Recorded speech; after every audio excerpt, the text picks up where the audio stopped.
The clock read 11:47 p.m. when Gerald shoved me out the front door. I stood on our porch in nothing but my thin cotton nightgown, watching my breath turn to fog in the February air.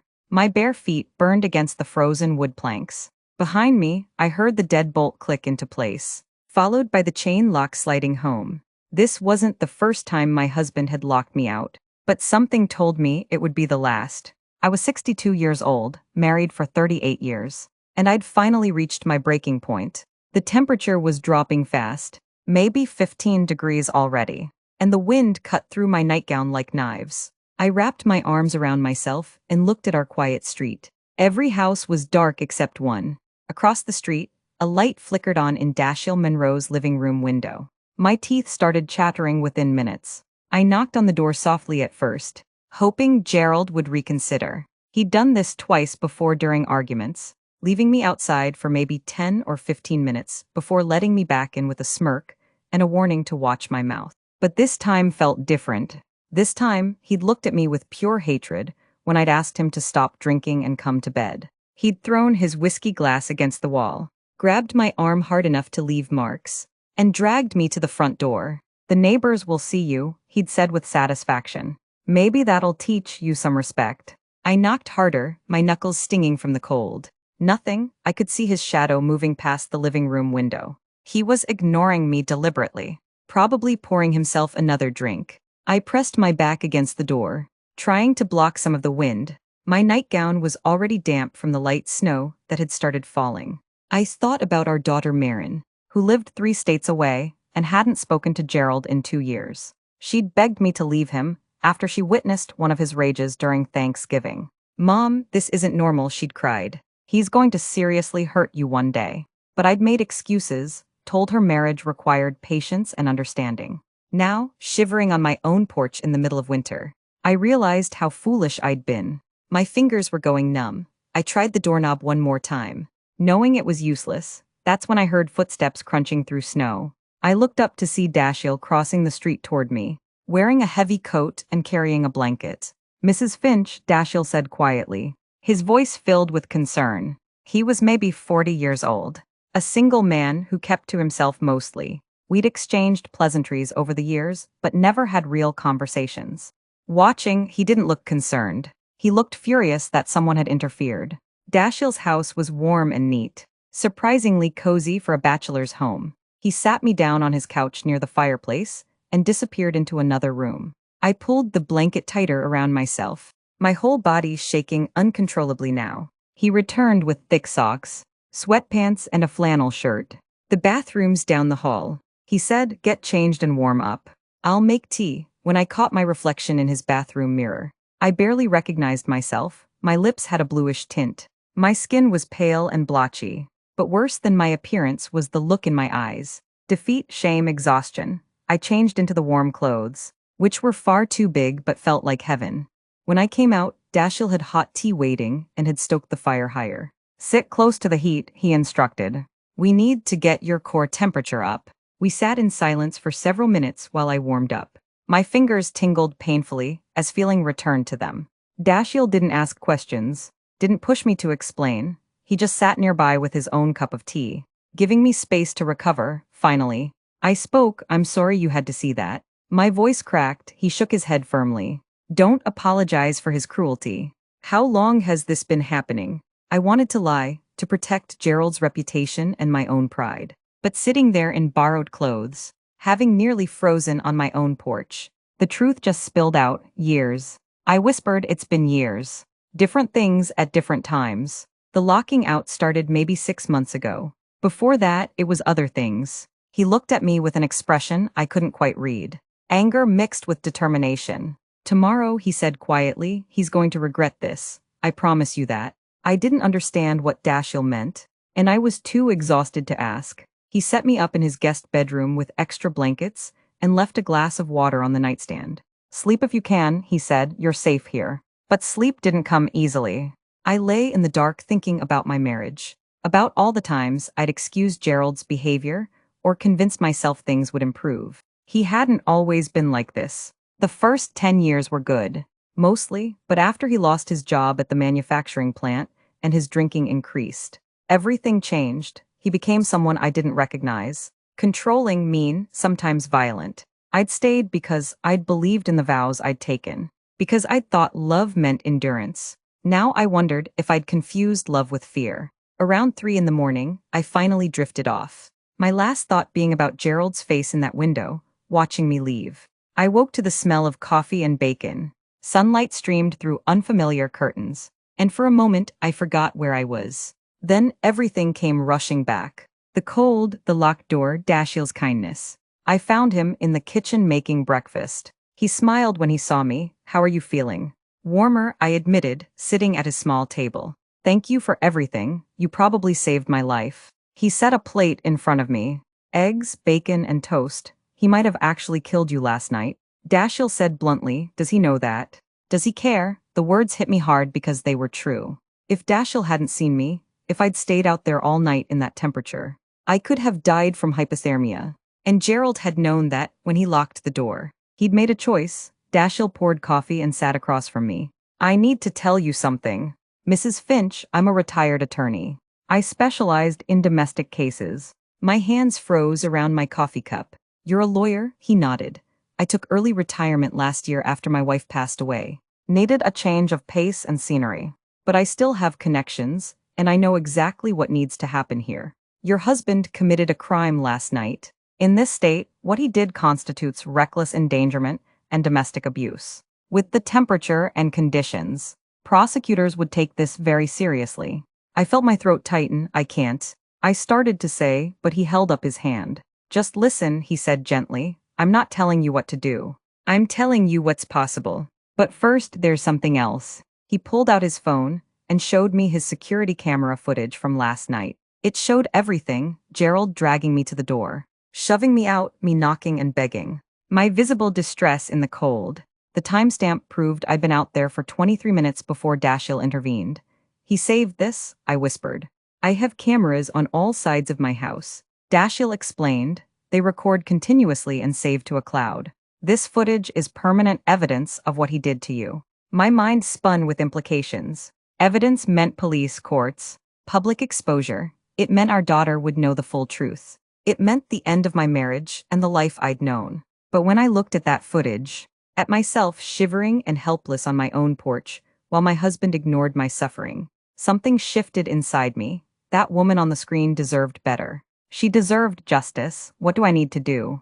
I asked. Dashiell's expression became serious. "First, we document everything. I'm taking you to the hospital to get checked out and create a medical record of your exposure.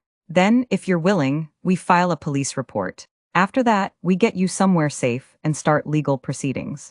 This isn't just about punishment, Mrs. Finch. This is about protecting you and making sure he never does this to anyone again." By noon, I was sitting in an emergency room exam bay while a doctor checked my vitals and examined my fingers and toes for frostbite damage. Dashiell had driven me and was waiting in the lobby. The doctor, a young woman named Dr. Caswell, was gentle but thorough. "You're lucky," she said. "Another hour in those conditions, and we'd be looking at serious tissue damage. Possibly worse." She documented everything. The mild frostbite on 3 toes, the bruises on my arm where Gerald had grabbed me, my low body temperature upon arrival. "This needs to be reported," she said quietly. "I'm mandated to report suspected abuse." I nodded, feeling strangely calm. "I know, I want to report it, after the hospital."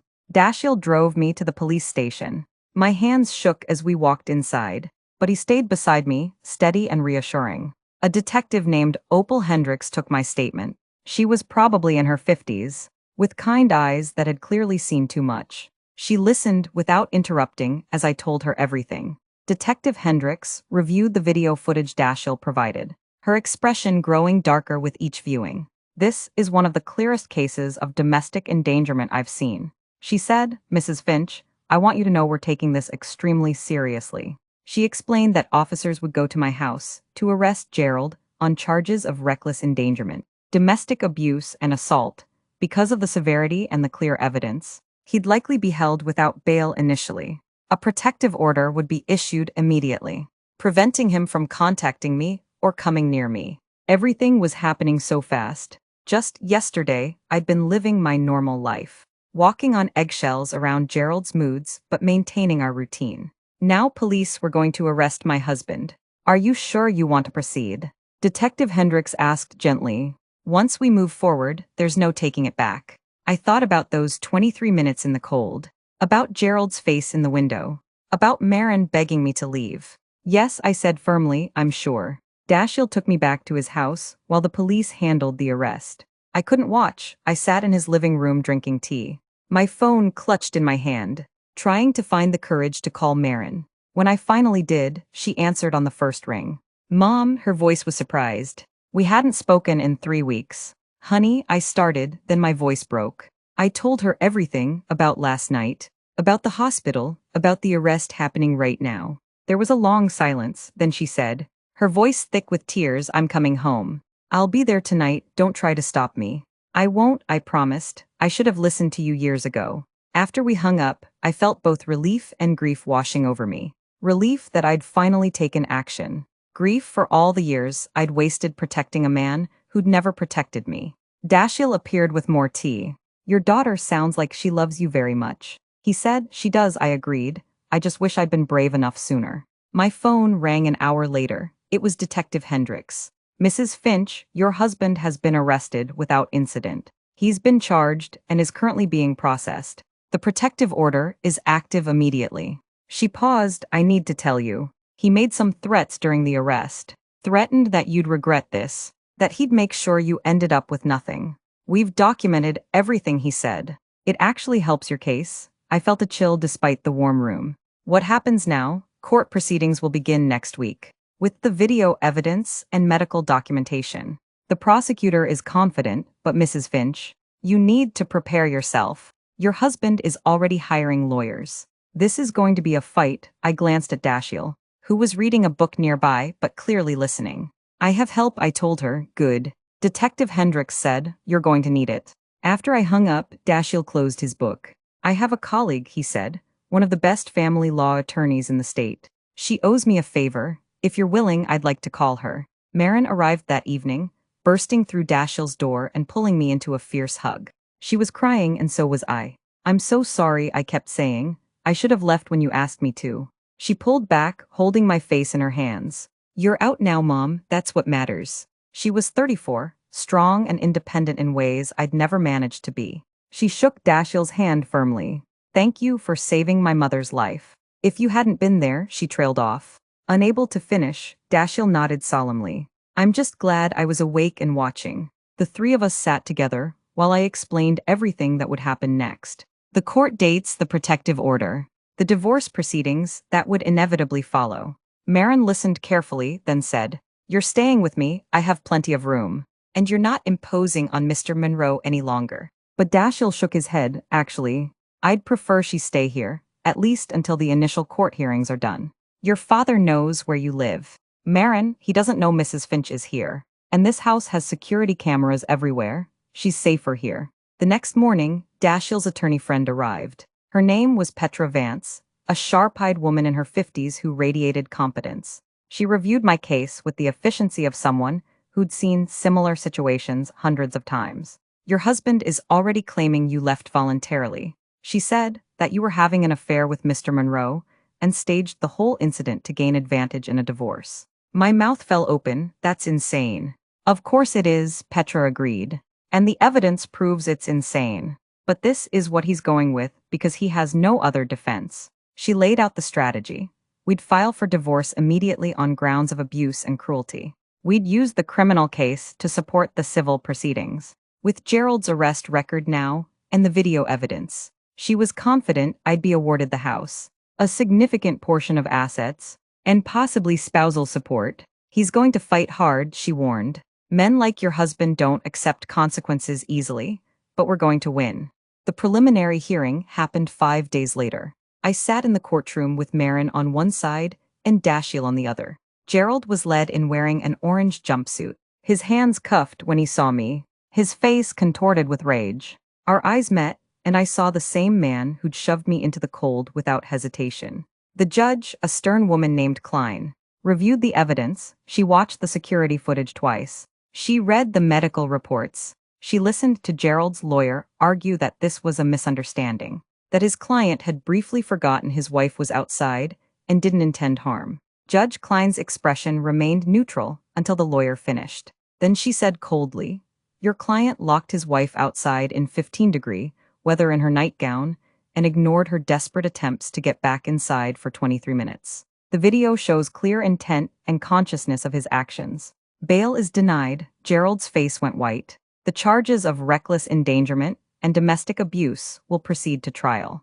The protective order remains in full effect. As we left the courthouse, reporters were waiting. Apparently, Gerald's arrest had made local news because of the dramatic nature of the case. They shouted questions at me, asking how I felt, whether I'd known my husband was abusive, what I wanted to happen. Dashiell and Marin shielded me, guiding me quickly to the car. But before we left, I turned back and faced the cameras. I thought about all the other women who might be watching. Women trapped in situations like mine. "I want to say something," I told Dashiell. He nodded and stepped aside. I looked directly at the cameras.